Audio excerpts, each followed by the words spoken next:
লিখেছেন কবি সুকুমার রায়। হাড়ি নিয়ে দাড়ি মুখোকে যেন এক বৃদ্ধ, রোদে বসে চেচে খায় ভিজে কাঠ সিদ্ধ। মাথা নেড়ে গান করে গুনগুন সঙ্গীত, ভাব দেখে মনে হয় না জানি কি পণ্ডিত।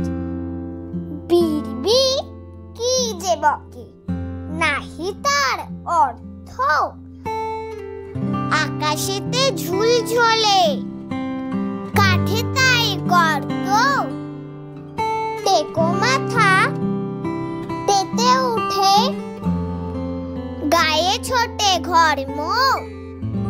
রেগে বলে কে বা বোঝে এসবের মর্ম। ধন্যবাদ। সো ফ্রেন্ডস, আমার এই আবৃত্তিটি ভালো লাগলে ভিডিওটি একটি লাইক করে চ্যানেলটিকে সাবস্ক্রাইব